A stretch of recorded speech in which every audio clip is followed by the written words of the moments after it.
the title of this presentation, many times we feel that what is the appropriate size of catchment need to be modeled for the study we are going to take up. So basically we could look at this topic from that angle कि हमें कैसा एक catchment चाहिए, कैसा study area लेना चाहिए, और study area यदि हमारा पहले से डिसाइडेड है तो उसमें से कैचमेंट पर्टिकुलरली जो पार्ट है, पोर्शन है, उसका सिलेक्शन कैसे करना चाहिए। तो इन चीजों पे फोकस करेंगे आज। एक्चुअली ये जो चीजें फोकस करने की है सिमुलेशन मॉडलिंग में कि स्टडी एरिया कैसा होना चाहिए, तो ये आपका 1.5-2 साल लग जाता है। मैंने कई स्टूडेंट्स देखे हैं जो इससे भी ज्यादा टाइम लगा देते हैं सिलेक्शन में, एरिया सिलेक्शन में, स्टडी एरिया सिलेक्शन में। ऑब्जेक्टिव डिफाइंड होते हैं लेकिन एरिया के साथ कोरिलेट नहीं कर पाते। तो particularly this session is that how we could correlate with the catchment or the field area or the study area.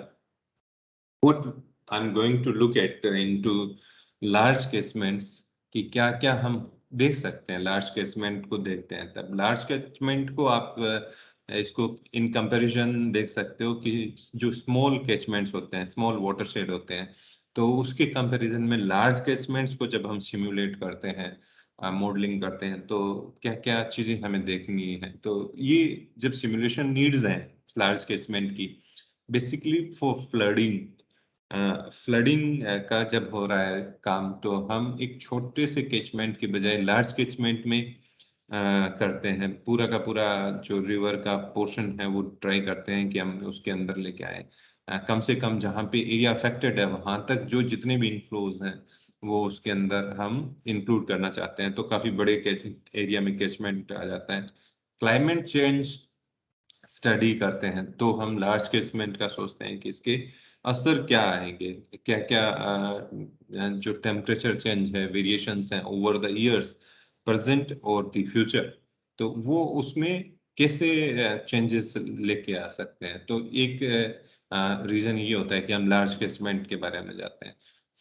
Afforestation और हॉर्टिकल्चर का जो एक गवर्नमेंट की मिशन चल रहे हैं कि किसानों की जो इनकम है बढ़ाई जाए, किसानों के जो फार्म्स फील्ड्स हैं वहां पे उनका प्रोडक्शन बढ़े। तो एफोरेस्टेशन और हॉर्टिकल्चर दोनों पे ही काफी एम्फेसाइज हो रहा है। तो इनको यदि हम कर रहे हैं तो स्मॉल एरिया में एग्जीक्यूट कर सकते हैं, लेकिन इसका असर क्या रहने वाला है लॉन्ग टर्म में सस्टेनेबिलिटी में, तो वो एक इशू इसमें लार्ज कैचमेंट्स में हम देख सकते हैं। रिजर्वोयर प्लानिंग में हम सब जानते हैं कि जब भी हम रिजर्वोयर प्लान करते हैं, लार्ज डैम्स प्लान करते हैं, we need the information of almost whole catchment. So ये कुछ एक लार्ज कैचमेंट जब हम सिमुलेट करते हैं तो इसकी नीड्स रहती हैं। इस पर्टिकुलर प्रेजेंटेशन में हम देखेंगे कि इसके लार्ज कैचमेंट में क्या एसेंशियल्स हमें देखने चाहिए कि ये होना ही चाहिए सिमुलेशन में, और कैसे हम स्ट्रेटेजी बिल्ड कर सकते हैं लार्ज कैचमेंट को।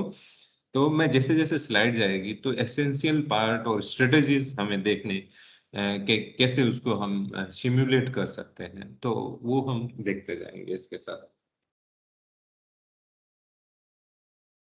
यदि हम इंडिया लेवल की बात करें तो इंडिया लेवल पे हम पूरा जितना भी वाटर रिसोर्सेस है, जो हमारा 300 या 330 मिलियन हेक्टर लैंड है या 3.3 square million square kilometre land है, उसको जो डिवाइड किया गया है वाटर रिसोर्सेस के एंगल से, तो लार्जली 6 वाटर रिसोर्सेस रीजन में डिवाइड किया गया है। 37 बेसिन्स में डिवाइड किया हुआ है।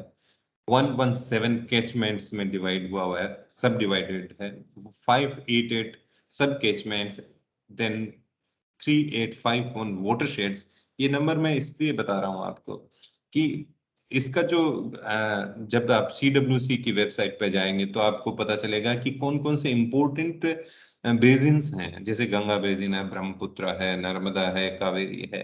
तो ऐसे ये SLUSI जो सॉइल एंड लैंड यूज सर्वे है इंडिया का, उनका ये एक क्लासिफिकेशन है और उन्होंने वाटरशेड तक आते आते डिटेल्स दी है। तो हमें इसमें किस लेवल का हमें सिमुलेशन करना चाहिए, तो ये एक हमें रफ गाइडलाइन मिल जाती है कि हमें कौन सा एक एरिया लेना चाहिए। और कई बार हम एरिया लेते वक्त ये भी नहीं समझ पाते कि कितना एरिया किसको रिप्रेजेंट कर रहा है। मान लो कि आप फ्लड पे काम कर रहे हो, तो कौन सा पोर्शन, यदि आप साबरमती पे काम कर रहे हो तो इसका कौन सा पोर्शन आपको लेना है। मान लो कि अहमदाबाद की आप ससेप्टिबिलिटी निकालना चाहते हो कि अहमदाबाद कितने रिस्क पे है, तो कौन सा एरिया कहाँ तक का इसमें आना चाहिए फ्लडिंग के हिसाब से। तो एवरेज जो डायमेंशंस हैं वो हमारे दिमाग में डाइजेस्ट एज ए रिसर्चर होने चाहिए कि इतना एरिया है तो हमें अंदर होना चाहिए। तो मैं आपको नटशेल में बताऊं, यहाँ पे 5th नंबर से देखूं कि वाटरशेड जो लिखा हुआ है और यहाँ जो कैचमेंट लिखा हुआ है 3 नंबर पे, तो कैचमेंट का एक सुपर एग्जांपल है कि साबरमती रिवर का पूरा कैचमेंट हम ले लें। साबरमती रिवर का पूरा के ये जो क्लासिफिकेशन है, ये survey soil and land use survey India का जो है उसके बेसिस पे है। उनकी मार्किंग है पूरे की पूरी जो ज्योग्राफिकल एरिया है वो ऐसे 7 पार्ट्स में डिवाइड करके एक एटलस, वाटरशेड एटलस तैयार किया हुआ है। तो उनमें डायमेंशंस और मेजरमेंट्स क्या क्या है, तो कितना बड़ा है कि वाटरशेड होगा तो उसमें है ये, this area is in hectares, तो इसमें से 2 जीरो निकाल देंगे हम तो स्क्वायर किलोमीटर में आ जाएगा। तो एक वाटरशेड में 2 जीरो निकालते 1000 एवरेज वैल्यू यहाँ पे मिलेगी आपको। तो वाटरशेड की वैल्यू आप मान सकते हो कि watersheds are 1000 square kilometre. 1000 square kilometre आप मानोगे कितना होगा, 30 by 30 किलोमीटर का ग्रिड। आप यदि स्क्वायर है, स्क्वायर जनरली वाटरशेड्स होते नहीं है, वाटरशेड की विड्थ जो है, इतना जो वाटरशेड है वो 6 से 10 किलोमीटर होगा, लंबा होगा ज्यादा। तो जैसे हाथमती है तो हाथमती रिवर की लंबाई आपको पता होगी 123-24 किलोमीटर है, और इसकी विड्थ जो है वो करीब करीब 8 से 10 किलोमीटर, यानी दोनों साइड लेफ्ट और राइट बैंक में हम देखें तो 5-7 किलोमीटर तक है। और हाथमती का जो ज्योग्राफिकल एरिया है वो है 1574 स्क्वायर किलोमीटर। तो ये एक अच्छा वाटरशेड है, इसको हम कैचमेंट नहीं बोल सकते। जनरली हम किसी भी रिवर से रिलेटेड बात करते हैं तो हम कैचमेंट के बारे में बात करते हैं या बेसिन बात करते हैं, लेकिन रिवर भी एक ट्रिब्यूटरी होती है, जैसे यमुना रिवर बोलते हैं, लेकिन हम Yamuna is tributary, but Yamuna is such large कि उसका almost comparable with this basin, जैसे 98796 नर्मदा का एरिया है। तो बेसिन जो हमने देखे थे 37 बेसिन है इंडिया में, और वाटर रिसोर्सेस रीजन है तो गंगा एक इटसेल्फ ए वाटर रिसोर्सेस रीजन। ऐसे ब्रह्मपुत्रा और ऐसे करके 6 आप रीजन्स बनाए हुए हैं इनके। तो ये रीजन गंगा, हालांकि गंगा का एक रीजन है और उसमें आने वाली आजू बाजू की रिवर्स को भी इसमें इंक्लूड कर दिया गया है, जियोग्राफिकली डिवाइड किया हुआ है उसको। तो उसमें कितना, इसमें से हम 2 जीरो निकाल देंगे तो कितना बचेगा, इतना स्क्वायर किलोमीटर। और हमारे पास कितना स्क्वायर किलोमीटर है, 10 लाख स्क्वायर किलोमीटर के करीब गंगा का 10 लाख स्क्वायर किलोमीटर गंगा का पूरा एरिया है या कैचमेंट एरिया है, ये आप मान के चल सकते हो। तो 10 लाख स्क्वायर किलोमीटर और टोटल कितना है, that is 3.3 million square kilometre. तो कितना पार्ट तो गंगा कवर करती है कैचमेंट में इंडिया का, you could imagine that. Narmada is 98, almost 1 lakh. This is Ganga is 10 times. Sabarmati is approximately 20,000. And Hathmati river जो इसकी साबरमती की एक ट्रिब्यूटरी है, ये डायमेंशंस में आपको इसलिए समझा रहा हूँ कि कहाँ सेट हो रहे हैं इनकी एवरेज वैल्यू पे। जब कैचमेंट को हम देखते हैं तो 30,000 कैचमेंट मतलब this 30,000 square kilometre average, 10,000 square kilometre से 50,000 स्क्वायर किलोमीटर तक जो एरिया कवर करती है कोई भी ड्रेन, जिसका कैचमेंट एरिया इतना है, हम उसको कैसे क्लासिफाई कर सकते हैं कैचमेंट में। अभी हमें पूरा साबरमती किसी यदि रिसर्च कर रहे हैं, कोई भी हम एक हाइपोथेसिस लेके उसके ऊपर वर्क कर रहे हैं, तो हमें कौन सा एरिया, हाथमती को सिलेक्ट करना है एक ट्रिब्यूटरी को, उस या अर्नव को सिलेक्ट करना है या कोई तीसरी रिवर को सिलेक्ट करना है, वात्रक है, जो छोटी छोटी नदियां हैं, तो वो एक सिलेक्शन जो है कैसे होना चाहिए, इनके लेवल्स कितने होने चाहिए, फिर सोइल या जो वेजिटेशन है, लैंड यूज, लैंड कवर, वो कैसा है। ये स्टडी एरिया सिलेक्शन में बहुत बार प्रॉब्लम रहती है, बहुत लंबे समय तक रहती है।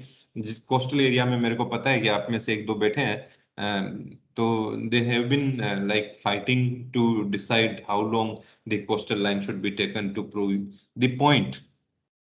तो ये सारा रेंज यहाँ से आप देख सकते हो। अभी इसी के जो 6 बेसिन्स हैं और उनके जो बनाया हुआ है SUI का, तो फर्स्ट हम यहाँ पे थोड़ा सा देखते हैं गुजरात के एरिया को। गुजरात का एरिया 2 रीजन में फॉल करता है। जो 6th रीजन है यहाँ पे, this is desert, this covers Bhuj, Kutch and whole Rajasthan and part of Haryana. ये यहाँ पे जो एरिया है, ये इतना एरिया 6th रीजन में है। 5th जो रीजन है हमारा, अहमदाबाद से लेके साउथ गुजरात, महाराष्ट्र का part, then all the southern coast line including Lakshadweep, ये सारा का सारा 5th वाटर रिसोर्सेस रीजन है SLUSI के क्लासिफिकेशन से।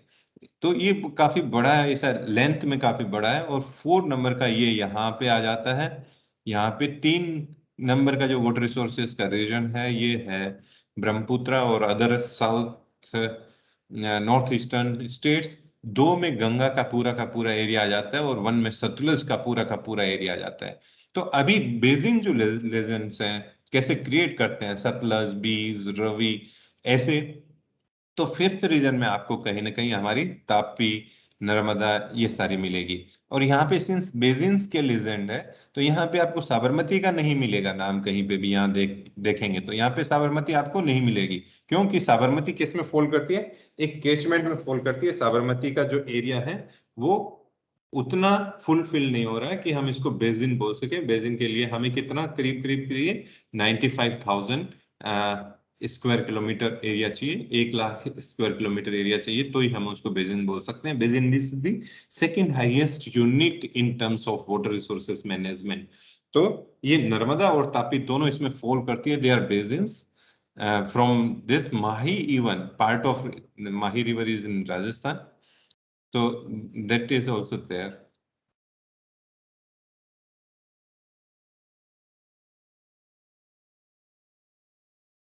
Now some discussion on the that macro and micro level simulation, what it makes us like to understand that क्या है जो हमारा सिमुलेशन में फर्क पड़ेगा यदि हम बड़ा वाटरशेड करते हैं। तो कि केवल डेटा कंपाइलेशन का ही फर्क पड़ेगा या कुछ और भी फर्क पड़ेगा। जैसे फ्लड सेफ्टी मैक्रो का हम कब करते हैं कि फ्लड सेफ्टी हम देखना है, तो हमें पूरा एरिया जितना भी है, मान लो कि महाराष्ट्र में या MP में कितनी बारिश हो रही है, यदि तापी में हमें फ्लड चेक करना है, तो हम पूरा का पूरा बेसिन जो है तापी बेसिन, उसको चेक करना पड़ेगा, उसको सिमुलेट करना पड़ेगा। उसकी जो भी इनकमिंग रेनफॉल है या रेनफॉल इवेंट्स बन रही है, तो उनको, तो ये फ्लड सेफ्टी के लिए हमें सिमुलेशन लार्ज स्केल पे करना पड़ता है। ड्राउट है तो इरिगेशन फैसिलिटी क्रिएट करने के लिए हमें पूरा का पूरा सिमुलेट करना पड़ता है कि वाटर की अवेलेबिलिटी कितनी है, क्वांटिटी कितनी है, वो चेक करने के लिए। तो थोड़ा सा एरिया सिमुलेट करेंगे तो हमें क्वांटिटी नहीं मिलेगी, जो मास कर्व बनाते हैं हम वाटर अवेलेबिलिटी का, जिससे हम रिजर्वर कैपेसिटी डिसाइड कर सकते हैं। We need to simulate the whole basin for at least catchment of the river if river is small like Sabarmati. Then climate, हम इसको लार्ज वाटरशेड्स में करते हैं सस्टेनेबिलिटी के लिए, छोटा कर सकते हैं साइंटिफिक स्टडी के लिए। यदि छोटा हमने लिया और क्लाइमेट स्टडी कर रहे हैं, तो लाइक हाथमती रिवर का मेरा एक स्टूडेंट जुनेद सर, आपने नाम सुना होगा, तो उन्होंने क्लाइमेट पे हाथमती पे काम किया था, और उसका मैं आज एक स्टडी के रूप में आगे आपको दिखाऊंगा थोड़ा काम। लेकिन क्लाइमेट का जब लॉन्गर सस्टेनेबिलिटी एज ए देखते हैं, तो हमें बेसिन लेवल तक जाना चाहिए, and we should do the calculation, do the measurements, do the kind of simulation for whole area.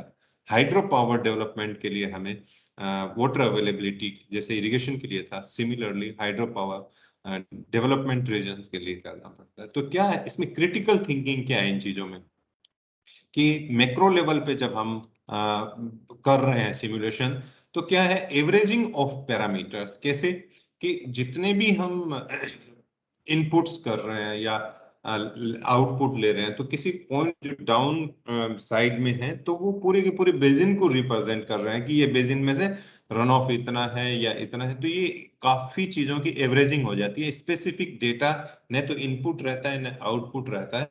तो ये एक थोड़ा इसका इशू रहता है कि we are not certain of 100% on the input whether it represents the catchment or not. If your catchment is large, like 2 lakh square kilometer or 3 lakh square kilometer, 5 lakh square kilometer, if you are taking say only 20,000 square kilometer or 10,000 square, even 1,000 square kilometer, तो ये आपको ये idea रहता है कि इसमें है क्या, पैरामीटर्स की एवरेजिंग नहीं हो रही है, और each and every parameter could be examined by the modeler.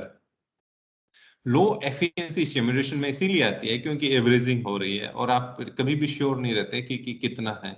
और जो पर्पज होता है वो उसमें भी हमें इतनी जरूरत नहीं होती कि we are damn sure 100% sure for. और गवर्निंग इक्वेशंस के भी इशू रहते हैं, जैसे कि हम कोई भी मेथड यूज कर रहे हैं तो डेटा पूरे के पूरे बेसिन के लिए अवेलेबल है या नहीं है, तो सारा डेटा अवेलेबल नहीं है तो अप्रोप्रिएट मेथड हम यूज करने में भी सक्षम नहीं होते। माइक्रो लेवल पे जब हम काम कर रहे हैं, माइक्रो लेवल मतलब आपने माइक्रो वाटरशेड का आगे हमने डेफिनेशन देखा था कि क्या है इसका। माइक्रो वाटरशेड में या वाटरशेड के लेवल पे जब हम काम कर रहे हैं तो वाटरशेड जो 1000 करीब स्क्वायर किलोमीटर पे है या उससे नीचे माइक्रो वाटरशेड कितना हुआ, ये केवल 10 स्क्वायर किलोमीटर हुआ। 10 स्क्वायर किलोमीटर का मतलब क्या हुआ, 3x3 किलोमीटर का ग्रिड, 3x3, ये इतना ही एरिया है that can be considered as micro watershed. 3 kilometre by 3 kilometre में एक अच्छा सा गांव का एरिया जो है, जिसकी पॉपुलेशन करीब 2-4 हजार है, उसकी सराउंडिंग एग्रीकल्चरल लैंड को ले लें तो 3 किलोमीटर बाय 3 किलोमीटर में आपको एक गांव मिलेगा इंडिया में। तो एक गांव को, जब एक गांव का एरिया आप एग्रीकल्चरल लैंड को या इरिगेटेड लैंड को आप जब सिमुलेट करते हो तो उसको माइक्रो वाटरशेड बोल सकते हो। लगभग ये जो एरिया है जो 1000 स्क्वायर किलोमीटर है, ये एरिया ऑलमोस्ट एक तालुका से भी छोटा है, लेकिन तालुका मान सकते हो वाटरशेड का।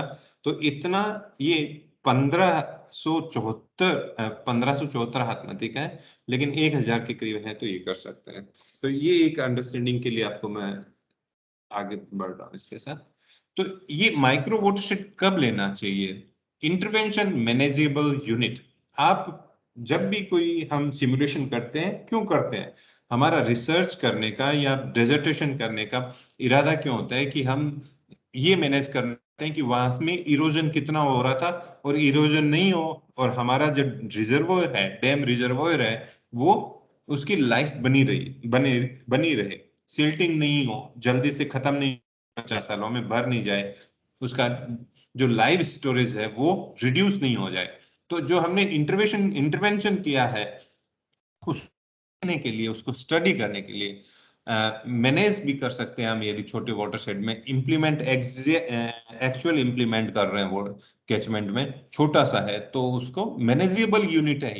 ये साइंटिफिक स्टडीज पॉसिबल है, जैसे मैं अभी बता रहा था आपको, आपने इरोजन के लिए मान लो कि वहां पे हॉर्टिकल्चर कुछ प्रयोग किए, तो वो प्रयोग इसमें संभव है, एक्सपेरिमेंट संभव है, और उसका वापस simulation before and after possible है कि छोटे से एरिया में आप करते हो। और ऐसा सारी जितनी इंटरनेशनल ऑर्गेनाइजेशंस हैं, जितनी भी इंटरनेशनल ऑर्गेनाइजेशंस हैं जो कि डेजर्ट को बढ़ने से रोकने के लिए काम कर रही है, या जो ड्राई एरिया है वहां पे, डेजर्ट एरिया है वहां पे एग्रीकल्चरल प्रोडक्शन बढ़ाना चाहती है, तो उसमें ये बहुत सारे प्रोजेक्ट चल रहे हैं वर्ल्ड बैंक के, WMO के, और इनके UN सपोर्टेड बहुत सारे हैं, इवन अदर ऑर्गेनाइजेशन NGOs हैं जो इसको सपोर्ट करते हैं और पैसा काफी फंडिंग भी देते हैं। तो वो सारी की सारी स्टडी माइक्रो लेवल पे ही होती है, वो कभी भी मेजर मैक्रो लेवल पे काम नहीं करते, लार्ज वाटरशेड पे काम नहीं करते हैं। तो इश्यू ये आता है कि इसमें क्या क्रिटिकल थिंकिंग है, तो इसमें क्रिटिकल थिंकिंग ये है कि हमें स्पेसिफिक पैरामीटर मिलते हैं एग्जैक्टली कि कौन सा कितना है। बारिश हो रही है तो छोटे से आपका वाटरशेड है या माइक्रो वाटरशेड है, तो बहुत ही पर्टिकुलरली पता है इतना बारिश हो रहा है, आपको थीसन पॉलीगॉन मेथड यूज करने की जरूरत नहीं है, आपका एक रेन गेज फिटेड है वहां पे और एग्जैक्टली वो रिप्रेजेंट करता है और उसका यूनिफॉर्मिटी बनी हुई है।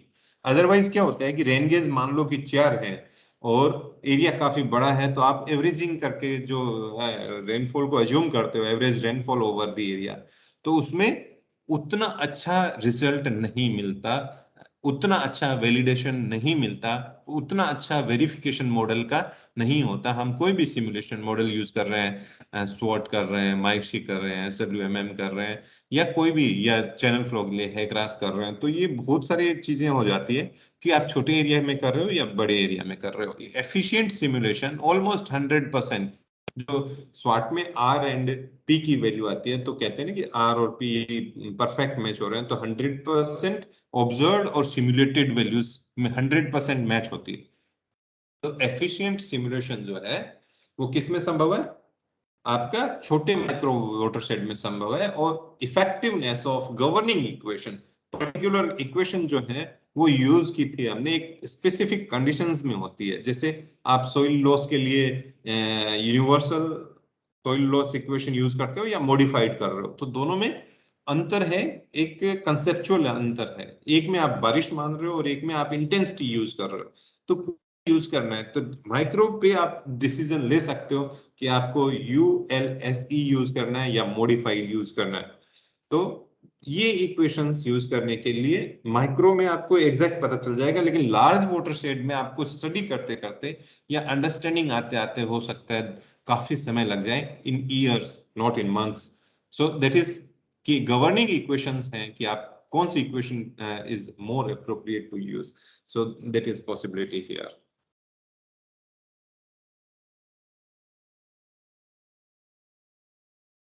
दोनों ही watershed, whether we are doing macro या माइक्रो, दोनों को ही क्या करना पड़ेगा? Need basic hydrologic and topographic information such as drainage network, water availability gradient, that is slope, for deriving manageable units of intervention. हम रिसर्च इसीलिए कर रहे हैं, हम स्टडी इसीलिए कर रहे हैं कि कुछ इंटरवेंशन करें। कुछ इंटरवेंशन फिजिकली होते हैं, जैसे कि चेक डैम्स बनाना, फिजिकल इंटरवेंशन हो रहा है। कुछ हम एकेडमिक इंटरवेंशन करने हैं, हम सोचते हैं कि यहाँ पे एग्रो फॉरेस्ट्री कर देते हैं। मान लो कि हाथमती रिवर है या साबरमती रिवर है, पूरे के पूरे कैचमेंट एरिया में एफोरेस्टेशन करते हैं, तो उसका क्या असर आएगा? तो हम एफोरेस्टेशन नहीं करने जाएंगे, we assume it and we treat the input layer कि यहाँ पे एफोरेस्टेशन हुआ है। तो ये इंटरवेंशन करने के लिए, हालांकि दोनों ही में जो मैक्रो या माइक्रो है, ये बेसिक जो नीड है वो तो बनी ही रहेगी। अभी हमें स्ट्रेटेजी क्या करनी है? तो calibration as a strategy, this is very important thing. Calibration जब लार्ज वाटरशेड में आता है, स्मॉल वाटरशेड में, माइक्रो वाटरशेड्स में या माइक्रो कैचमेंट्स में कैलिब्रेशन इजी है, इतना डिफिकल्ट नहीं है, क्योंकि वहां पे जो मेजर्ड वैल्यू है वो सिमुलेटेड, हम काफी उसको देख सकते हैं, विजुअलाइज कर सकते हैं माइक्रो वाटरशेड को। और जो पैरामीटर्स हैं, जिनको हमें पैरामीटर्स को एडजस्ट करना है कैलिब्रेशन के ड्यूरेशन में, in the process of calibration, तो वो पॉसिबिलिटी बढ़ जाती है। तो calibration refers, what is calibration? Those who are student here, बाकी लोगों को तो ये पता भी होगा कि कैलिब्रेशन, लेकिन स्टूडेंट्स के लिए कि हम क्या ट्राई करते हैं कैलिब्रेशन करते वक्त, ये एक प्रोसेस है, the process of configuring A model. Model मतलब सेट ऑफ इक्वेशंस है कोडेड। जैसे मैंने अभी आपको एग्जांपल दिया कि यूनिवर्सल सोइल लॉस और जो मॉडिफाइड है वो एक इक्वेशन है, वो एग्जैक्टली जितना सोइल लॉस हुआ था, इरोजन हुआ था, वो हमारी इक्वेशन उतना ही रिप्रेजेंट करे, उतनी ही वैल्यू निकाल के दे, तो उसको कहते हैं the process of configuring A model. मतलब इक्वेशन को हम कॉन्फ़िगर कर रहे हैं, या उसके पैरामीटर्स जो जो यूनिवर्सल सोलिड लॉस इक्वेशन में 4-5 पैरामीटर्स हैं, जैसे K is a parameter, intensity is a parameter, run of, the value off peak flow is a parameter. तो उन पैरामीटर्स को हम एडजस्ट करते हैं कि नहीं इतना नहीं इतना होगा, तो उसको एडजस्टमेंट करते हैं models parameter to match some observed historical data. Historical data मतलब प्रीवियस डेटा, यदि आप काम कर रहे हो तो आज से पहले का, आज 2021 में आप यदि सिमुलेशन कर रहे हो तो आप यूज कर रहे हो 2020 तक का डेटा, और मान लो कि 2010 से लेके 2020 तक का यूज कर रहे हो, या 2000 से 2020 तक का काउंट डेटा यूज कर रहे हो. So the data need to be configured through adjusting the parameters of the model equations. So that is the calibration, that we try to match the observed values of the output in the model. तो model का मतलब ही हुआ input होता है, then process होता है, और then output होता है, दैट इज मॉडल. नाउ जो आउटपुट है वो हमें ये मॉडल से मिल रहा है. हमारे पास ऑलरेडी हिस्टोरिकल डेटा है आउटपुट का कि कितना इरोजन हुआ था.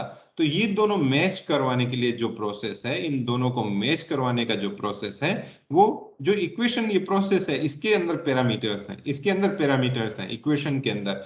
तो इन इक्वेशंस में जो पैरामीटर्स हैं उनको हम एडजस्ट करते हैं ताकि ये दोनों जो ऑब्जर्व्ड है और जो सिमुलेटेड वैल्यू है वो नजदीक आ जाए, पास पास आ जाए, लगभग एक जैसी हो, उनका ज्यादा डेविएशन नहीं हो.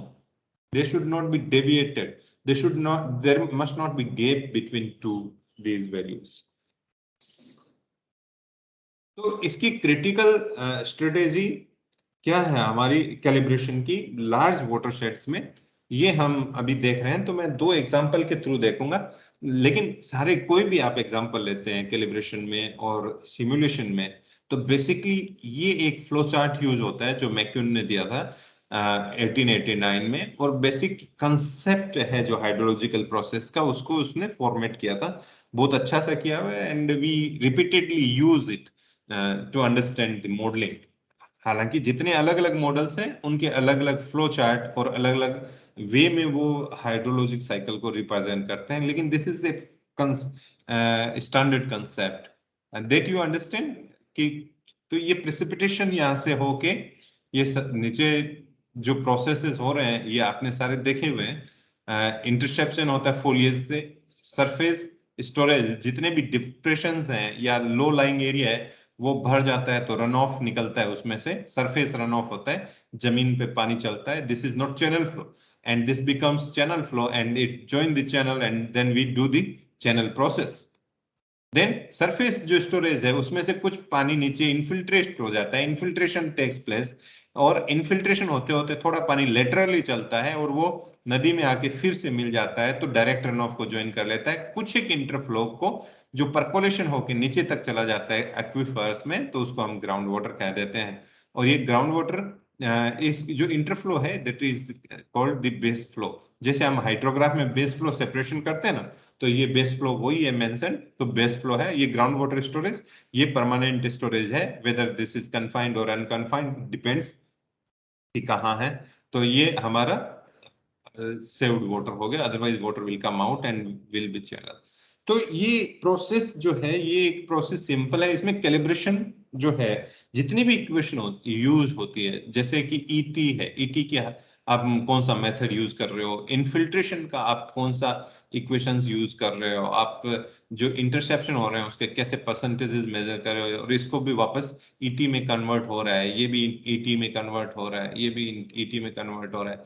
तो इनकी क्या द फिजिकल प्रोसेसेस हैं, वो जितनी इक्वेशंस आपने पढ़ी है, जितनी आपने इक्वेशंस पढ़ी है हाइड्रोलॉजी में, वाटरशेड हाइड्रोलॉजी में, तो वो इक्वेशंस यहाँ पे मॉडल में यूज होती है.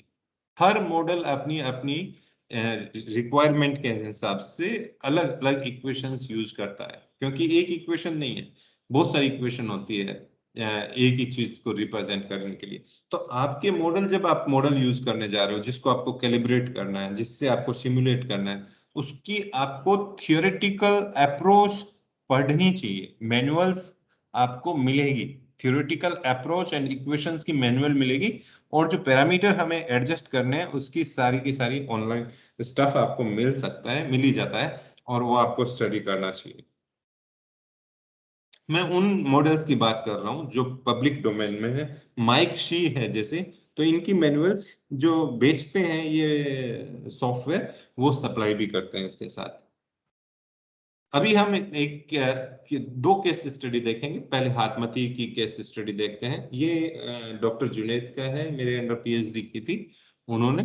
तो ये हमने काम किया था इसमें, हाथमती पे क्लाइमेट चेंज पे काम किया था। ये जो पर्टिकुलर मैप है, ये तो यहाँ water resources information system government.in पे अवेलेबल है आपको, ये वहां से मैप लिया है। तो ये रिप्रेजेंट कर रहा है हाथमती रिवर कहीं यहाँ पे है इस सिस्टम में, यहाँ पे आपको दिख नहीं रही होगी, ये हाथमती लिखा हुआ है यहाँ पे, और यहाँ पे कहीं वात्रक लिखा हुआ है, और ये यहाँ पे धरोई लिखा हुआ है, और यहाँ ये गांधीनगर लिखा हुआ है, और यहाँ कहीं अहमदाबाद है, यहाँ पे अहमदाबाद है। तो ये जो सिस्टम है हाथमती का, ये अहमदाबाद, गांधीनगर अहमदाबाद के नीचे भी जाके ज्वाइन करता है, और ये यहाँ पे बगोदरा और नल सरोवर के नीचे, नल सरोवर है देखिए आप, ये नल सरोवर, नल सरोवर के नीचे ये ड्रेनेज सिस्टम है जो रिवर की इस डायरेक्शन में फ्लो है, राइट बैंक पे आके मिलता है। तो ये यहाँ पे कहीं खंबात में ही जाके आजू बाजू ही अरेबियन सी में जाके मिलता है, और उससे ऊपर ये जो रिवर सिस्टम है वात्रक का और ये हाथमती का, ये अहमदाबाद से काफी नीचे जाके यहाँ पे कहीं मिलता है। तो अब हम जब भी ऐसी बड़ा पूरा का पूरा वाटरशेड साबरमती का कहते हैं कि साबरमती को सिमुलेट कर रहे हैं, तो वासना बिराज को एज ए ड्रेन पॉइंट ले लेते हैं, आउटपुट ले लेते हैं। वासना बिराज कहाँ आया? यहाँ पे आया।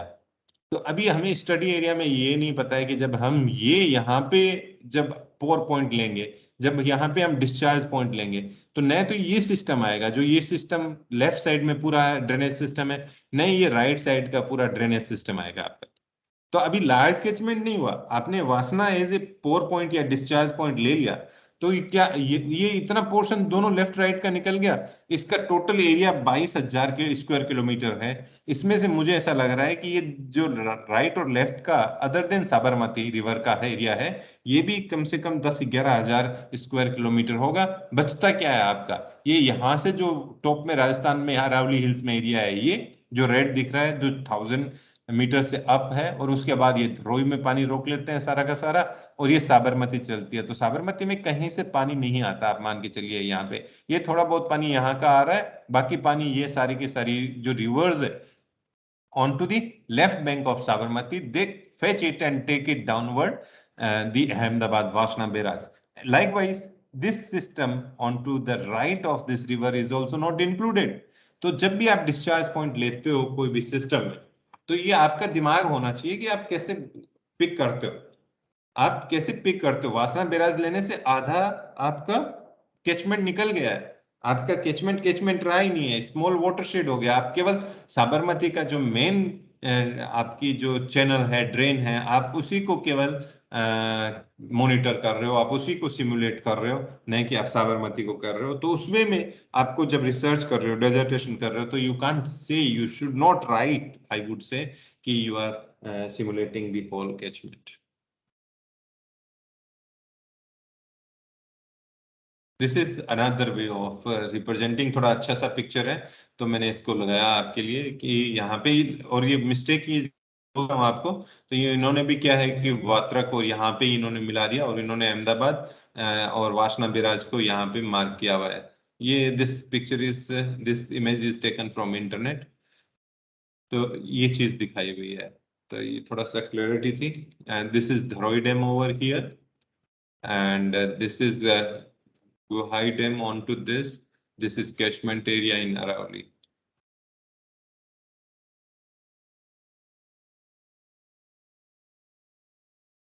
So what we are taking, we are not taking Sabarmati. We have considered the Hathmati watershed, and the total catchment of it is 1,500 square kilometer approximately, and that area has been simulated and certain parameters are taken and calibrated. So this is a small watershed you may consider as as far as the very small you can consider. Otherwise क्या होता है कि छोटे small watershed में तो जैसे कोई भी स्वाट मॉडल या माइशी है, इनको यूज करने वाले 100 हेक्टर, मतलब 1 स्क्वायर किलोमीटर का, मतलब आप मान लो कि 1 स्क्वायर किलोमीटर कितना होगा, एक आपका जो खेत है लगभग उसका एरिया, जितना एरिया भी सिमुलेट करते हैं ये लोग, अपना जो वीजीसी का मेरा कैंपस है, मेरी इंस्टीट्यूट का कैंपस है, वो भी काफी बड़ा है। यहाँ पे कितना 30-50 एकड़ लैंड है। तो इतना यदि मैं सिमुलेट कर रहा हूँ तो ये एक बहुत छोटा एरिया, माइक्रो वाटरशेड जितना ही लगभग एरिया आएगा। और इनको सिमुलेट करके भी हम रिसर्च कर सकते हैं, हम डेजर्टेशन कर सकते हैं, हम हमारे गेजिंग स्टेशंस लगा सकते हैं। तो जब इसका हाथमती का वाटरशेड का था तो इसमें डेटा अवेलेबिलिटी ऐसी थी कि ये सारे के सारे रेनफॉल स्टेशन हैं, ये सारे के सारे रेनफॉल स्टेशन है जहाँ मैं टिक कर रहा हूँ, और ये यहाँ से फ्लो करके आई। और यहाँ पे क्लाइमेट एक स्टेशन भी, जो क्लाइमेट और इनमें रेनफॉल स्टेशन में मतलब कि यहाँ पे केवल बारिश ही मेजर होती है, यहाँ पे सोलर रेडिएशन, RH एंड जो दूसरे पैरामीटर्स हैं वो भी मेजर हो रहे हैं। अभी जब हम, हमारा मेन ऑब्जेक्टिव जो वाटर रिसोर्सेस इंजीनियर्स हैं, बेसिकली एग्रीकल्चरिस्ट होते हैं, उनका प्रोडक्शन से भी रहता है कि क्रॉप प्रोडक्शन कितना है फील्ड से। बट हमारा मेनली ये रहता है कि एक तो इरोजन कितना हो रहा है, ताकि हमारे जो सिविल इंजीनियरिंग स्ट्रक्चर्स हैं they should not get disturb, they should not lose life, say they should not fall short of their life. Say 100 years हमने प्लान किया तो ऐसा नहीं है कि 50 साल में ही वो आउट ऑफ फंक्शनलिटी हो गया। ऐसा हुआ था आपके सौराष्ट्र में जहाँ बैठे हैं आप, पालीताना एरिया में, तो वहां पे एक मेरे ख्याल से है रिजर्वोयर, वहां पे सिल्टेशन का बहुत बड़ा प्रॉब्लम है, बहुत ही ज्यादा प्रॉब्लम है। और जो वहाँ की रिजर्वोयर कैपेसिटी है, जो लाइव स्टोरेज कैपेसिटी है, that has been gone drastically down. तो ये रेनफॉल डिस्ट्रीब्यूशन हम यूज करते हैं। यहाँ पे हमारे पास 5 स्टेशन थे, और यहाँ पे कैचमेंट्स हमने कितने बनाए हैं, ये पूरा पूरा हाथमती बेसिन या वाटरशेड था, इसमें हमने इसको सब वाटरशेड में कन्वर्ट किए हैं। तो 1 2 3 4 5 6 7 8 9 में सब डिवाइड कर दिया, और उनमें एवरेज आउट कर रहे हैं। देखो यहाँ पे हमारे पास 5 रेनफॉल स्टेशन थे और एक क्लाइमेट स्टेशन था। तो ये सारे के सारे हमने इनमें, there are methods available in the model. This particular study has been done using the SWOT model.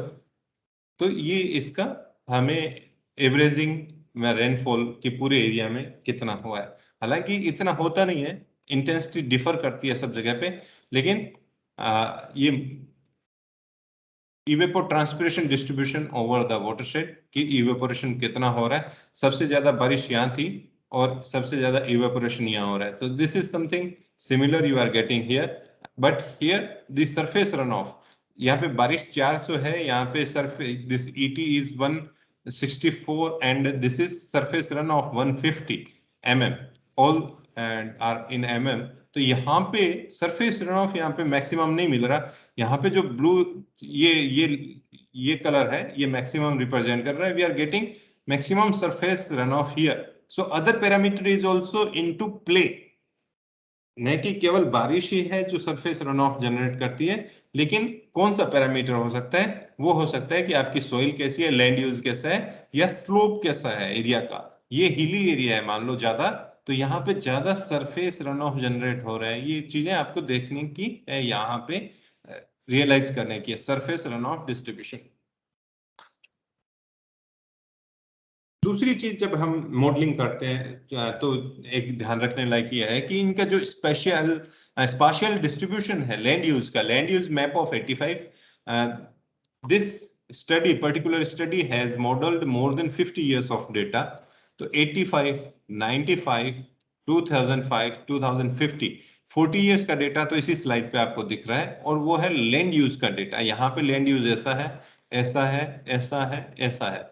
तो ये चेंज होता है, हालांकि ये इतना ज्यादा चेंज नहीं हुआ है क्योंकि रिमोट एरिया है, काफी अर्बेनाइजेशन है नहीं वहाँ पे, mostly agricultural and forested area है, लेकिन फिर भी चेंज हुआ है विच इज विजिबल हियर। लेकिन अब जब आप अर्बन वाटरशेड सिमुलेट करते हो तो जो अहमदाबाद या आजू बाजू का एरिया है, जिस वाटरशेड को आप कंसिडर करके यदि सिमुलेट करते हैं आप साबरमती के इस पूरे कैचमेंट को, तो हमें काफी ये जो लैंड यूज चेंज है देखने को मिलेगा। और उससे जो जनरेट होता है रन ऑफ या इरोजन, वो काफी डिफरेंशिएटेड होगा। किसमें? 85 से 95, 95 से 2005, 2005 से 2015, 50 इयर्स में देखेंगे तो हमें टेम्पोरल चेंजेस हैं वो ड्रास्टिक मिलेंगे, और जो हमें स्पाशियल चेंजेस हैं वो हम इसको कंसिडर कर रहे हैं इसके अंदर। जो कैलिब्रेशन स्वाट में, स्पेशली जब स्वाट हम मॉडल यूज करते हैं मान लो, तो उसमें एक मेथड है सूफी 2 एल्गोरिदम अवेलेबल है। तो वो यूज करके इसमें किया गया, इस जो आपको 9 दिखाए गए थे सब बेसिन पिछली स्लाइड में हमने देखा था, and this is done using the flow out of the 9th basin. So that is how the calibration is taken care of. अभी कैलिब्रेशन करते वक्त जब स्वाट को हम देखते हैं तो स्वाट model is having more than 200 parameters which you could adjust in SUFI algorithms. Sufi and fast, there are two algorithms you could use both for calibration, but Sufi is taken here, and if you take the different parameters you could adjust 200 parameters, but 200 parameters are too many to deal with. This is not a joke that आप 200 parameter को adjust कर रहे हो।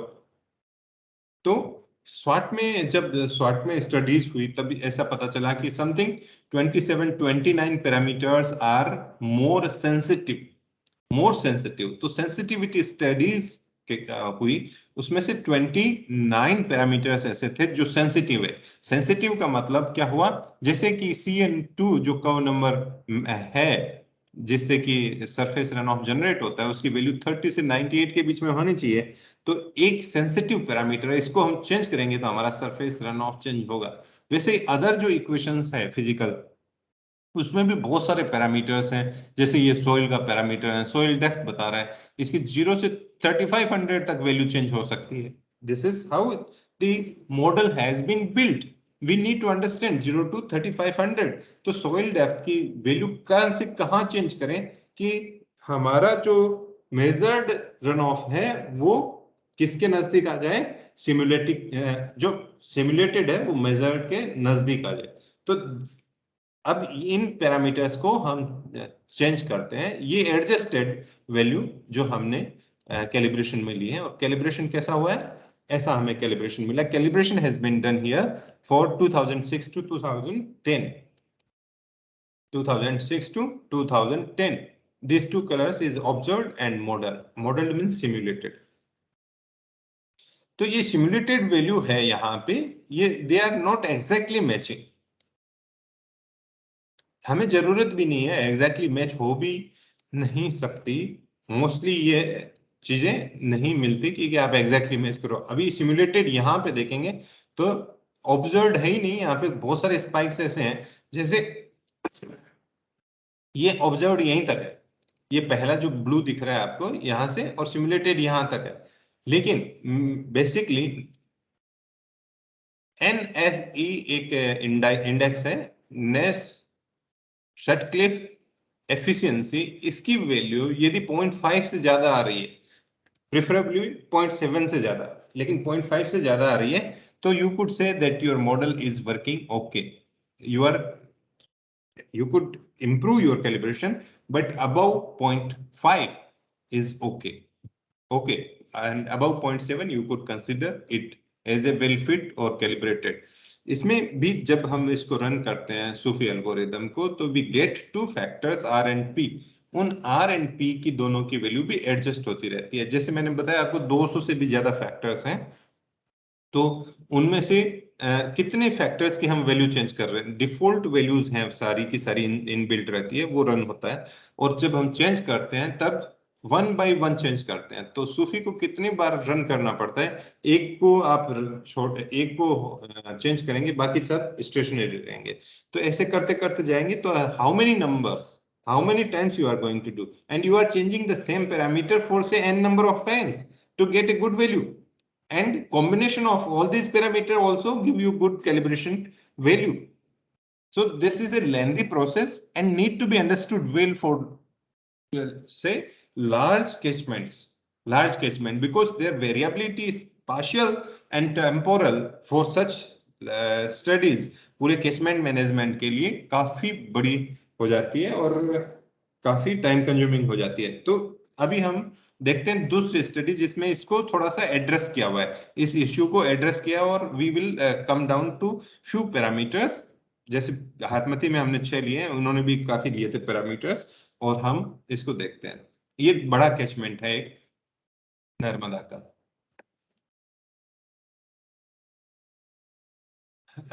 नर्मदा का full नहीं है, अपर regions, these are upper regions, these are middle area of Narmada river. Before this is Sardar Sarovar here, and below Sardar Sarovar, Bruce to the Arabian Sea is not considered for this study. What is considered? Only up to Sardar Sarovar. So Madhya Pradesh से जितना अपर reason है अमरकंटक का, जहां पे ये originate करती है नर्मदा, वहां से लेके नीचे तक। और इसमें डिस्चार्ज पॉइंट कितने थे? ये सारे जो दिखाए हुए हैं ना, ग्रीन और ये रेड, ये डिस्चार्ज पॉइंट है, मतलब वहां पे पानी इकट्ठा या तो हो रहा है या कुछ रिजर्वोयर टाइप है। तो वहां पे हम यदि क्लिक करेंगे तो दे विल फॉर्म ए सब बेसिन। जहां पे भी डिस्चार्ज पॉइंट है, तो हम यदि वहां पे पोर पॉइंट मान लेते हैं, तो हमारा जो मॉडल है वहां पे क्रिएट कर देता है इंटरनल बेसिन, सब बेसिन, बेसिन का भी basin.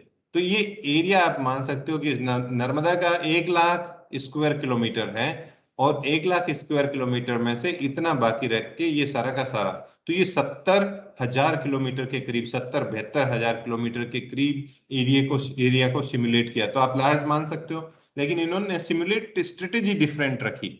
This paper is by Singh and Jha from one of this institute, Indian Institute of Science Engineering, something like at Bhopal. So that paper they have dealt here, they have divided it into 10 parts, like 1, 2, 3, 4, 5, 6, 7, 8 and 9, 10। But वहां पे discharge point ज्यादा थे, उन्होंने कुछ avoid कर दिए।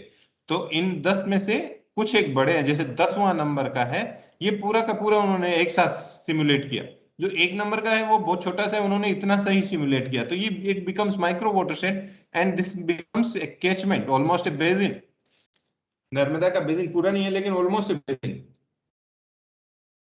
तो अब हम देखते हैं कि इन्होंने कैसे लगाया। तो ये 10 जो हमने देख रहे थे पीछे, इन्होंने जो डिस्चार्ज पॉइंट है 10 डिस्चार्ज पॉइंट लिए और बाकियों को अवॉइड कर दिया। ये डिस्चार्ज पॉइंट कंसीडर किए थे, ये अवॉइड कर दिया। ये रिवर है, ये सब बेसिन है, ये जो ग्रेडिंग है उनकी, ये हाई ज्यादा ऊंचा नहीं है, 1317 मीटर ही हाइट है ज्यादा से ज्यादा अमरकंटक में। लोअर 131 तक आ जाती है नीचे जब हम केवड़िया पे पहुंचते हैं, और ये बेसिन्स हैं। तो पहले में जब सिमुलेट किया तो इतना है, उसका नाम ये था।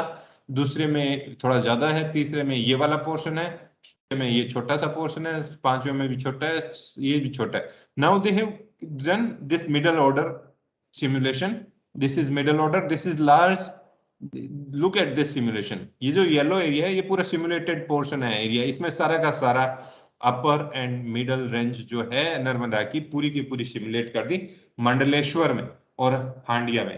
तो हांडिया और मंडलेश्वर को आप लार्ज कैचमेंट मान सकते हो, और लार्ज कैचमेंट है, और उनको कैसे सिमुलेट किया और क्या फैक्टर्स थे जो चेंज हो रहे हैं। Let's look at this values. इनका एरिया आप देखो स्क्वायर किलोमीटर में, तो ये मंडलेश्वर का एरिया है 72,000 स्क्वायर किलोमीटर। 72,000 square kilometre. अभी यहाँ पे सोइल क्लासेस, ये सोइल क्लासेस है स्वॉट मॉडल की। अंदर आप जाएंगे तो इनको आपको सोइल क्लासेस मिलेगी, इसमें कौन से सोइल क्लासेस हैं वो मेंशन है। तो इसमें ये पर्टिकुलरली ये वाली क्ले ही है, और ये वाली जो है ये वाला है, और ये वाला है, बाकी नॉट एप्लीकेबल आ गया। तो ऐसे ही आपको ये सॉरी लैंड यूज क्लासेस है, ये भी स्वॉट की है। हम जैसे मैंगो या कुछ भी बोल देते हैं कि क्रॉप है, तो ये यहाँ पे ये बोलते हैं, जैसे फॉरेस्ट है तो इसको बोलते हैं मिक्स फॉरेस्ट, या बोलते हैं डेंस फॉरेस्ट या range brush kind of thing. तो ये 56।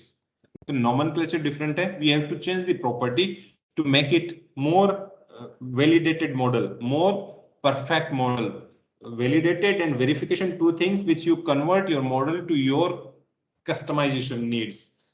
Are you getting this? You keep in mind for that you are converting, you are customizing model to your needs, your requirements. That is verification of the model. तो model को आप अंदर से देखते हो क्या क्या चल रहा है, क्या क्या नहीं है। जैसे कि ये सोइल टाइप्स हैं उसमें मेंशन है, ये यूएस की है, हमें चाहिए हमारे मध्य प्रदेश की नर्मदा की। तो ये यहाँ पे हम चेंजेस करने पड़ती हैं इसकी प्रॉपर्टीज में, ताकि ये इरोजन और जो सरफेस रन ऑफ जनरेट हो रहा है उसको चेंज करे। अब ये पैरामीटर्स जो मैं बोल रहा था आपको, इन्होंने पैरामीटर्स कंसीडर किए, इन्होंने सिलेक्शन ऑफ पैरामीटर्स, ये हटा सकते हो क्या आप पूर्वांग, ऊपर वाला प्रेजेंटिंग वाला? Yes sir. ये ऊपर ब्लैक सा लाइन चल रहा है जो, ये प्रेजेंटिंग वाला ब्लैक पट्टी जिसमें मेरा टाइटल प्रेस दब रहा है नीचे। सर हमें तो I am able to see it properly, पूरा selection of SWOT parameters. I think I'll send you a screenshot for okay, now it's fine, it's gone, thank you. Okay. Maybe because you might have placed the cursor there sir, उस वजह से शायद आया होगा। हाँ। Okay, तो ये सारे पैरामीटर हैं selection of,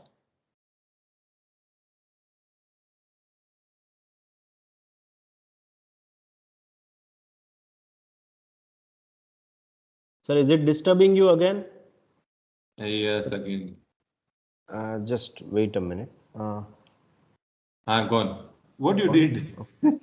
I didn't do anything, sir. Actually, वो यहाँ पे कोई स्क्रीन में प्रॉपरली दिख रहा है हमें, पीपीटी तो ठीक से दिख रही है, शायद आपके स्क्रीन में कुछ वो। So I think you could read 29 sensitive parameters. Yes, I can clearly read it. Yes, sir. Okay. So for the audience, I want to tell that these 29 parameters are like in the literature you will find that out of 200 something 10 parameters in the SWOT model, there are 29 sensitive parameters. The studies has been done, and 29 parameter you could analyze for calibration, कि ये इनका calibration हम करें तो हमारा जो observed value है, जो सिमुलेटेड वैल्यू है, वो ऑब्जर्व के नजदीक आ जाएगी।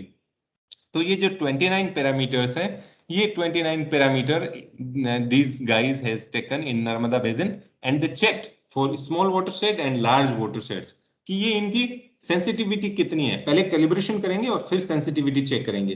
तो ये 29 में से इन्होंने क्या किया कि जब सेंसिटिविटी चेक की तो for surface run of and for the erosion they have checked differently. They found that only out of these 29, 16 are more sensitive as compared to 29. So we could reduce from 29 to 16 parameters only for our especially water resources purposes, that we should look at only 16 parameters, not on 29 or 210 parameters to do the kind of calibration using FAST or SUFI algorithms.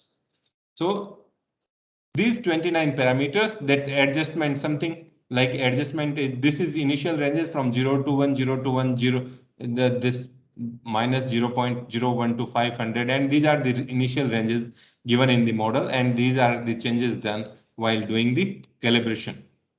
This is the first set of the parameters. These are the second set of parameters, like average slope steepness. Look at here, this HRU underscore SLP HRU. This is a parameter used in some equation to get some velocity, say velocity of flow or the erodibility of the flow. Average slope steepness in meter per meter and topographical parameter.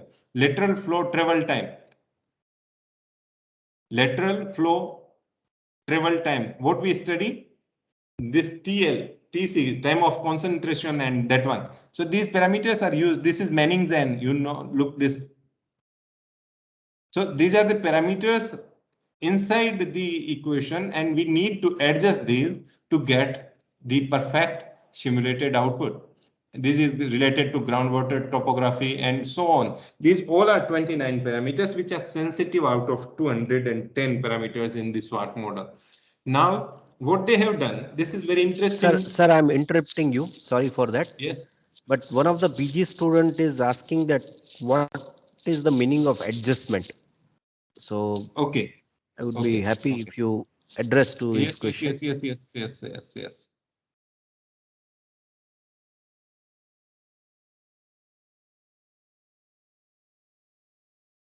like this is 0.0121.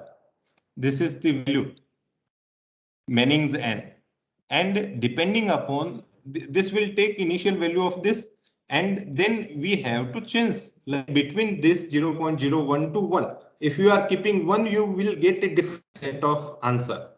If you are keeping the value of n as 0.01, you will get other set of answer.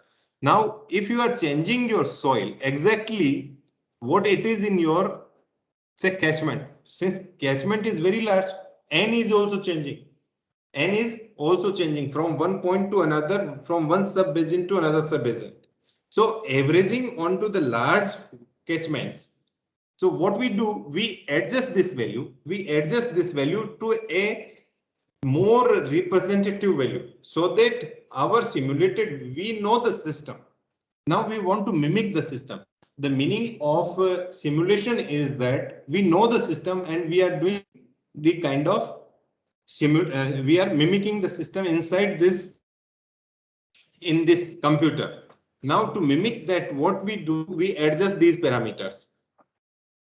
For large scale area, say catchment of 70,000 square kilometer, it's not small that Manning's N निकालना है तो हमने laboratory में निकाला, तो इतने से area का निकाल लिया, इतने से सोइल का निकाल लिया, इतने से चीजों का निकाल लिया. लेकिन इतनों में जब हम रिप्रेजेंट कर रहे हैं, जैसे थिसिन पॉलीगॉन हम यूज करते हैं, तो we apply one method to find out the average value of rainfall over the whole area, over the whole area. So but rainfall, rain gauge तो हमारा देता है वैल्यू रेन गेज की एक पॉइंट पे, तो हमें क्या करना पड़ता है, we apply one method. So here we are doing manually. We are not applying a method. We are doing manually that which value fits well. It is kind of fitting well a value we are selecting.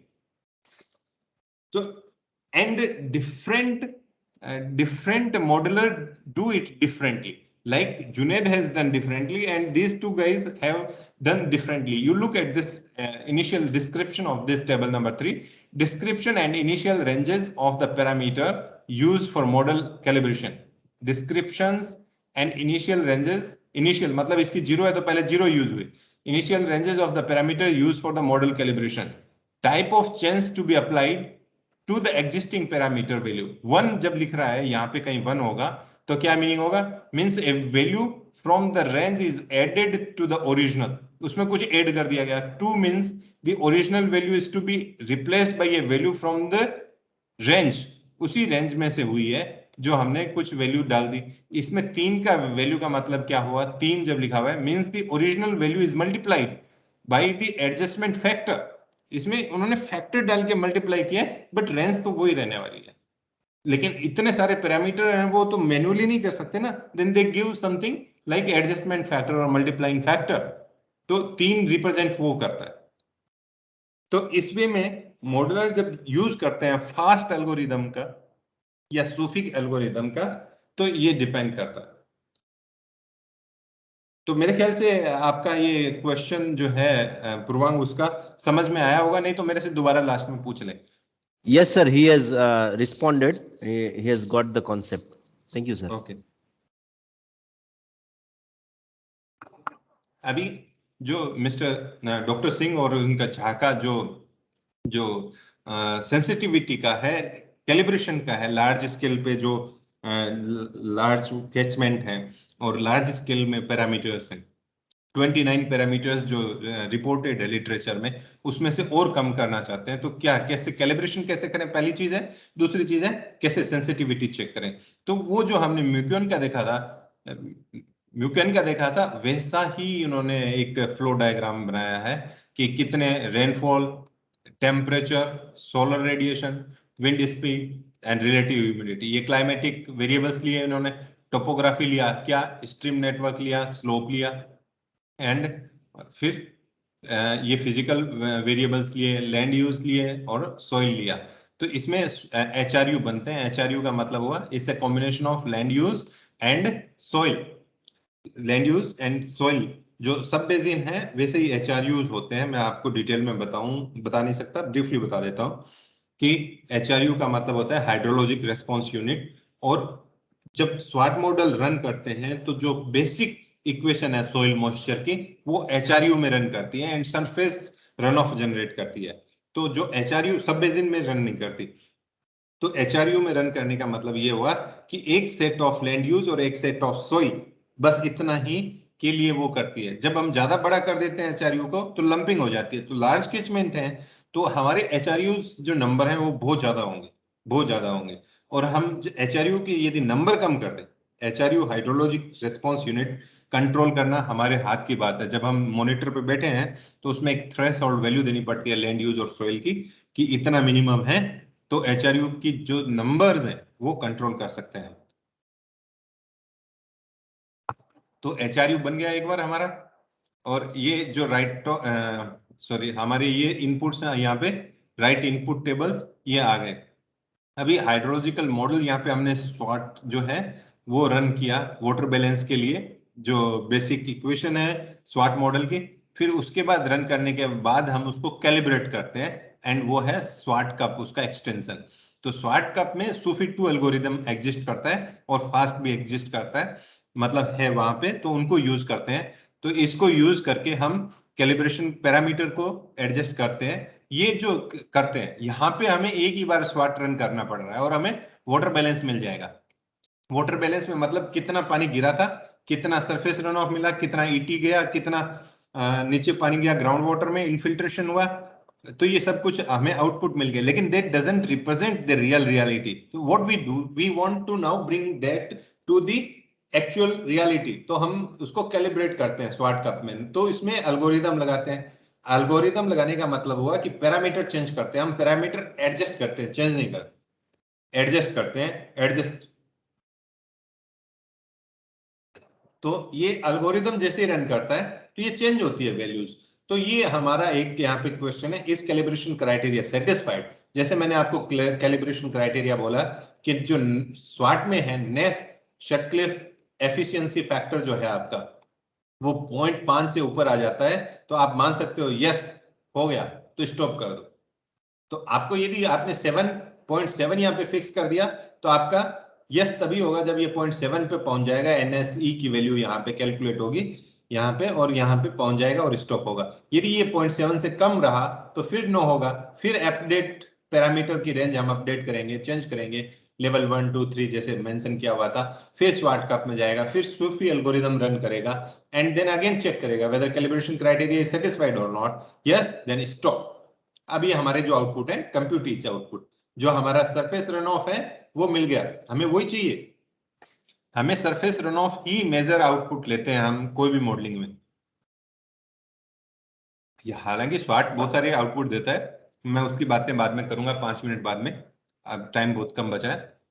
लेकिन इन लोगों ने क्या किया, फिर next level की study की, output आ गए, ये कैलिब्रेटेड आउटपुट है। अब कैलिब्रेटेड आउटपुट पे उन्होंने फिर सेंसिटिविटी एनालिसिस किया।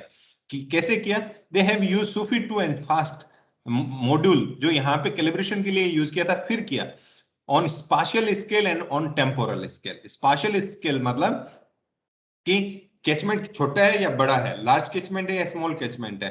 और ये जो टेम्पोरल है ये मतलब डेटा है वो डेली बेसिस का है या मंथली बेसिस का है। Sometimes we use hourly basis data also for flood forecasting.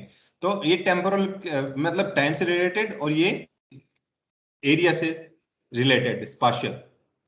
तो ये जो सेंसिटिविटी एनालिसिस है ये सूफी 2 और फास्ट के साथ यूज किया, और इनको यूज करके इनका देखा कि ये डेटा कैसे, ये जो पैरामीटर्स हैं कैसे हैं। हम देखते हैं यहाँ पे इनका आगे का कैसे इन्होंने सेंसिटिविटी एनालिसिस किया। अभी आप जब रिसर्च कर रहे हो तो कभी भी डेटा कहते हैं कि डेटा की जरूरत पड़ती है, डेटा की जरूरत पड़ती है। जहां तक मेरा अनुमान है, और इस पेपर में भी आप देख सकते हो, आप डाउनलोड कर सकते हो, तो ये जो डेटा है इजीली अवेलेबल है, नेट पे अवेलेबल है, आप डाउनलोड कर लो, 5-7 दिन का काम है, बस खत्म हो गया। क्या क्या डेटा है, टोपोग्राफी देखिए आप, इन्होंने क्या किया, SRT यहां से 90/90 का यूज कर लिया।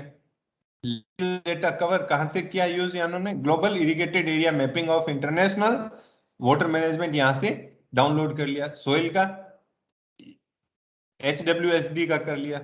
फिर मेटीरियोलॉजिकल डेटा यहां से इन्होंने IMD का 1/1 की ग्रिड का यूज कर लिया, डेली और मंथली। मेटीरियोलॉजिकल डेटा जो हमने देखा ना इनपुट में पिछले फ्लो डायग्राम में, तो ये 1/1 ग्रिड का इन्होंने यहाँ डाउनलोड कर लिया। स्ट्रीम फ्लो डेटा ये सेंट्रल वाटर कमीशन पे पड़ा है, ये डाउनलोड कर लिया।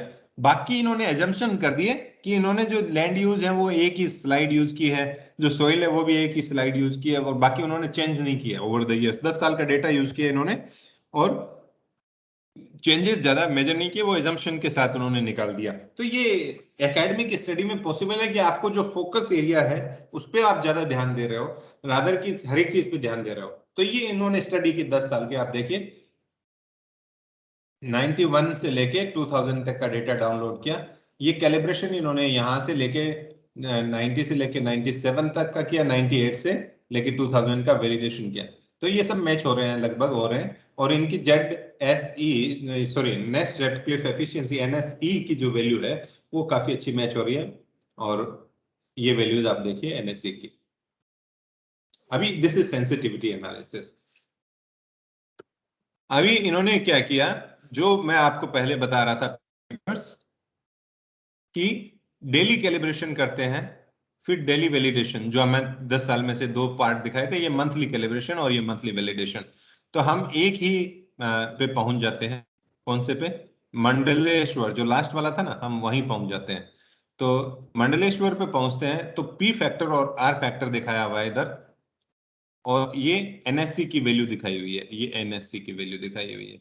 ये जो पी फैक्टर है उसकी वैल्यू 1 के करीब होनी चाहिए, इसकी वैल्यू 0 के करीब होनी चाहिए, तो बेटर बेस्ट है। मतलब जो आर फैक्टर है, these are part parameters when we run this SUFI algorithm. तो उसमें क्या होता है कि जितने हम रन करते हैं उसमें से 5% जो सबसे घटिया रन है वो उनको अलग कर देते हैं, और 95% जो रन है उनके बेसिस पे 2 फैक्टर स्टैटिस्टिकल फैक्टर हैं, उनकी कैलकुलेशन करते हैं 0 से 1 के ऊपर mapping.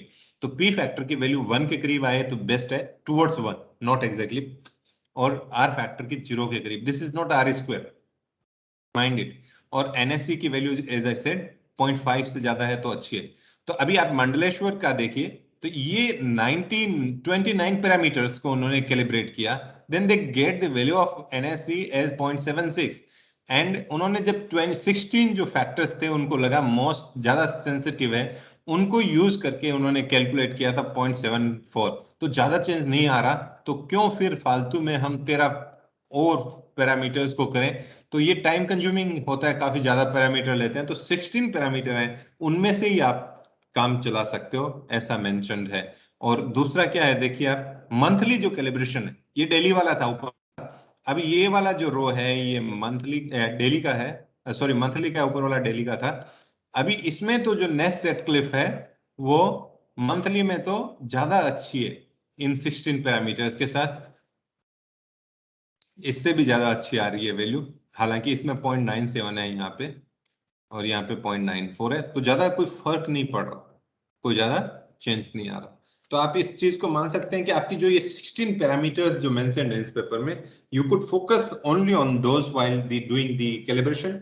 Calibration is a critical item. आप एक बार कैलिब्रेशन कर लोगे तो आपका ऑलमोस्ट खत्म हो गया। अभी मैं दूसरी बात ये कहना चाह रहा हूं आपको, यहाँ पे स्पेसिफिकली फोकस्ड बात है कि जब भी हम कोई रिसर्च करते हैं तो there are 2 part. One is the existing, हमारे पास ऑब्जर्व वैल्यू है उस ड्यूरेशन का, जैसे इन्होंने 1990 से 2000 का किया, या जुनेद ने 2020 तक का किया मान लो, लेकिन क्लाइमेट चेंज तो 2050 में होने वाला है, तो वो प्रोजेक्शन आगे लेके जाना पड़ता है। तो इसमें प्रोजेक्शन की बातें नहीं है।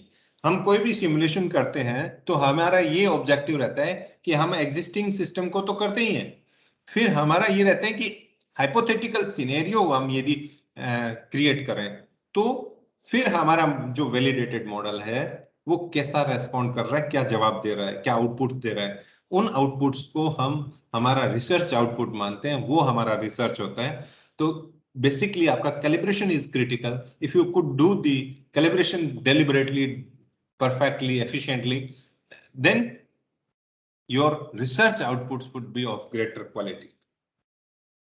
तो ये चीजें आपने जो 2 चीजें देखी है, क्या sensitive parameters at daily and monthly time step for different size water source, temporal and spatial both। तो ये कौन कौन से पैरामीटर्स हैं, ये लिस्ट बनी हुई है यहाँ पे। इन लिस्ट में से कौन कौन से सेंसिटिव है, ये हम इस पेपर के बेसिस पे, लिटरेचर के बेसिस पे यही पैरामीटर अपने स्टडी में इंक्लूड कर सकते हैं. That is what is the kind of thing here. ये जो मैं equation, this is simulation strategies. I will take only Purvang 5 minutes of time now, not more than 2-3 It's slides. okay, sir. It's okay, sir. तो ये जो strategies है मैं आपसे discuss कर चुका हूं ऑलरेडी. बस थोड़ी सी 2-3 स्लाइड दिखा दूं और खत्म करता हूं मेरे लेक्चर को. तो ये जो स्वाट में जो कैलकुलेशन होती है, हम स्वाट में सोइल मॉइस्चर को कैलकुलेट करते हैं एट टाइम टी और एट डेट टी, और उसमें प्रीवियस डे की सोइल मॉइस्चर को कंसिडर करते हैं, पर्टिकुलर टी डे का rainfall, surface run of, evapotranspiration, seepage and ground water. ये हम जो वाटर बैलेंस इक्वेशन है ये यूज करते हैं और इतना पैरामीटर्स यूज करते हैं. तो इसमें दो टाइप की इक्वेशन यूज होती है. एक होती है जैसे लिखा हुआ है ना, रेनफॉल एंड रन ऑफ, और दूसरा होता है रीच पे जो होती है specially water balance for each सब बेसिन, एंड सेकंड होता है राउटिंग फेज. तो जो बेसिन है उसके सब बेसिन बने, सब बेसिन में जो सरफेस रन ऑफ बाहर आ रहा है पॉइंट पे, जो उसका पोर पॉइंट है वहां बाहर आ रहा है, उसके बाद वो राउटिंग होगा चैनल राउटिंग में. तो चैनल राउटिंग का फेज 2 है. तो जो लोग वाटर क्वालिटी स्टडीज कर रहे हैं वो राउटिंग पे भी बहुत ज्यादा ध्यान देना पड़ता है उनको, कि राउट कैसे हो रहा है, वाटर कैसे फ्लो हो रहा है, और न्यूट्रिएंट्स का कैसे लॉस हो रहा है, या न्यूट्रिएंट्स का कैसे एडिशन हो रहा है, या पेस्टिसाइड्स का कैसे एडिशन हो रहा है, या वाटर कैसे पोल्यूट हो रहा है. तो ये, या वाटर क्वांटिटी का देख रहे हैं, यदि हम फ्लडिंग में देख रहे हैं तो राउटिंग में वो भी चेक करते हैं हम, कि चैनल में पानी की डेप्थ कितनी हो गई या स्प्रेड कितना हो गया. तो ये फ्लडिंग में भी चेक करते हैं. तो ये दो फेज में होता है, पहला rainfall run off, second routing when we connect all the sub basins. तो ये एक साथ दोनों नहीं होते, पहले सारे सब बेसिन्स जनरेट करते हैं रन ऑफ, और फिर उसकी राउटिंग होती है. तो ये इंटीग्रेशन होता है बेसिकली राउटिंग में, जो आउटपुट है सब बेसिन्स का. अभी जैसे हमने कोई भी स्टडी एरिया लिया, तो हम स्टडी एरिया लेके भूल जाते हैं, उसको ज्यादा देखते भी नहीं है, इंस्पेक्ट नहीं करते वहां है क्या क्या, क्योंकि एरिया इतना बड़ा होता है. इवन हाथमती भी छोटा नहीं है, 1500 स्क्वायर किलोमीटर है. साबरमती तो 22,000 स्क्वायर किलोमीटर है. तो यहाँ से हिम्मतनगर से आगे अरावली पर्वत में, अरावली जो रेंजेस है उसमें आपको पता ही नहीं होता कि क्या क्या है. तो मान लेते हैं कि ये देखो ये ऐसा बने हुए हैं, ये छोटे छोटे रिजर्वोयर्स बने हुए हैं इन पे. तो हमारे यहाँ पे इन चीजों की नोटिस ही नहीं करते. What we do, we only take up and we select a power point and we simulate it, और we do not include all the management parameters into simulation. तो हमारा जो आउटपुट है वो अफेक्ट करता है, एफिशिएंट नहीं होता, और रियलिटी को रिप्रेजेंट नहीं करता. तो रियलिटी को रिप्रेजेंट करने के लिए हमें जितने भी कैचमेंट और सब कैचमेंट के अंदर फीचर्स हैं, including different type of soils, vegetation, slopes, everything, including these infrastructure facilities should be taken care of. अभी ये चीज बड़ी इंटरेस्टिंग है. ऐसा वाटरशेड है जिसमें एक पोर पॉइंट है, मान लो यहाँ पे रिजर्वायर बना हुआ है, पोर पॉइंट बना हुआ है, और यहाँ पे वाटरशेड बाउंड्री बनी हुई है, एक छोटा सा वाटरशेड के अंदर ही एक छोटा सा वाटरशेड है, और यहाँ हमने बना दिया. अभी ये पानी यहाँ हो रहा है, और यहाँ से ये डैम इतना बड़ा है कि यहाँ से पानी किसी भी साल निकलता ही नहीं है बाहर. और जब हम इसको सिमुलेट कर रहे हैं इस पोर पॉइंट के लिए, तो हम क्या करते हैं कि इसको भी ले लेते हैं पूरा का पूरा ये इतना, और इसको भी ले लेते हैं, क्योंकि हमने ये निकाला ही नहीं है, यहाँ पे इंटरनल रिजर्वोयर क्रिएट ही नहीं किया है. तो ये चीजें हम, इंटरनल रिजर्वोयर है, रिजर्वोयर का शेड्यूल है, या कुछ भी पॉन्ड भी बना हुआ है, या कुछ पानी चेक डैम भी बना हुआ है, तो वो सारी चीजें हमें मार्क करनी चाहिए कि हमारा पानी कहाँ रुक रहा है, कैसे रुक रहा है. तो ये बहुत ही एक ज्यादा अच्छी स्ट्रेटेजी है कि जो इंटरनल फीचर्स हैं वाटरशेड के, या कैचमेंट के, या लार्ज कैचमेंट के, जितना हम एक्सप्लोर करेंगे उन चीजों को, उतना हम हमारा जो सिमुलेशन है लार्ज वाटरशेड्स का स्पेशली, वो एफिशिएंटली कर पाएंगे. तो with these words I conclude my presentation, and if anything there Thank to you very tell, much, sir. We will move on to our question answer session. So I request all the participants to have some conversation with our expert. You may ask your doubts and also have some discussion. I have enabled the microphones of all the participants. Please, you can use your microphone now.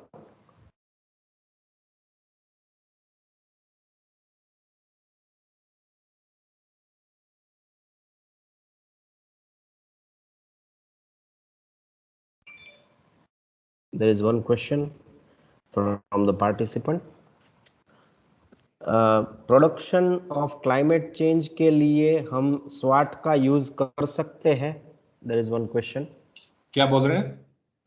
Production of climate change, prediction. Okay, prediction of climate change के लिए क्या हम स्वैट का use कर सकते हैं? SWAT. Yes. हालांकि जो क्लाइमेट मॉडल्स हैं वहां पे कुछ एक चेंज है. जो क्लाइमेट चेंज का इट्स जो क्लाइमेट का चेंजेस हैं वो तो IPCC के सिनेरियो हैं. IPCC जो इंटर गवर्नमेंट पैनल बना हुआ है UN का, वो जनरेट करते हैं इसके कि कैसे ग्रीन हाउस गैसेस, टेम्परेचर और इनके पूरे के पूरे डिटेल्स देते हैं. हम जो सिमुलेशन कर रहे हैं वो we are doing simulation for the impact of climate change scenario which are given by IPCC on water resources or on the soil erodibility. तो जैसे टेम्परेचर बढ़ा तो सोइल इरोजन पे उसका क्या असर हुआ, या जैसे टेम्परेचर बढ़ा तो वाटर रिसोर्सेज पे क्या असर हुआ. तो उनकी जो IPCC की है क्लाइमेट चेंज में टेम्परेचर का दिया हुआ है स्पेसिफिकली कि 1 डिग्री से या 1.5 डिग्री सेल्सियस बाय 2050 या 2100 तक हो जाएगा, टेम्परेचर चेंज होगा.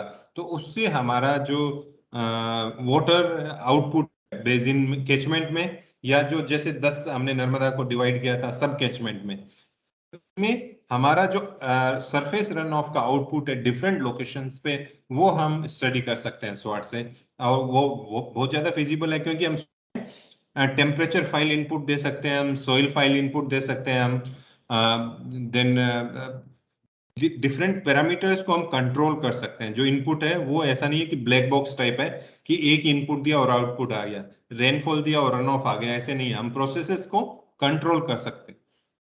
वही मैं आपको समझा रहा था कि हम जो कैलिब्रेशन के थ्रू इनको प्रोसेस को कंट्रोल करते हैं और इनपुट डेटा को भी हम चेंज करते हैं. मैं ओला अगले question from my side actually. is there any specific effect of resolution of DEM on the model outputs if you have observed practically? Means, is there any change observed specific, because that is one of the question that even I am dealing with. So can we expect the SWAT model to improve if we are working on it? Means what level of DEM is expected to use to consider our work as good? Yes, very pertinent question, Purvang. When we are dealing with large watershed, we least bothered with the resolution because we are lumping many things at large scale. I have explained two things. One is micro and macro. In micro, we do experimental studies, and on macro, we do lumping. So when you are really, your study area is very large and you are looking at only parameter that how much runoff it is generating, then if you take the the say 90 meter by 90 meter or 30 meter by 30 meter DEM, it won't make any much difference specifically for academic studies. But what we do at the end, we adjust with the factors. So that is being compensated with the factors while calibrating the model. But when you are dealing with small watershed and actual changes, say actual changes in the layout or slope, because basically your DEM would hold good, would influence the changes in slope, and slope is one of the parameter in formation of HRUs. Yes, sir. Are you getting? So yes, there sir, are three factors which are critical for HRU. One is the soil, land use, and the slope. And slope would be very much like influenced by the kind of resolution you have. So there it is, but when you do good calibration handling many parameters, you can compensate always. Okay. And at the end, the simulation, what is the simulation that when you get good match or good value of like this indices of Nash circular for other indices like R square value, say 0.8 or 0.9, then you can consider that your model is working. Because on one output, you are not going to take the policy decision. You are always going to refine it. So for academic studies, for MTech and PhDs, you need to go really like say 30 meter by 30 meter resolution. Or somebody is forcing you to have that kind of higher resolution. Okay, you just follow SRTM and start working on that. That is my recommendation to all the students, not only to you, but all the students. Okay, sir. Thank you, sir. Okay, welcome. Okay, Okay, thank you. sir, I think considering the time, we have come to the end part of session 2 for our day, and we have one message yet. Okay, the participants are conveying thanks for your session, sir.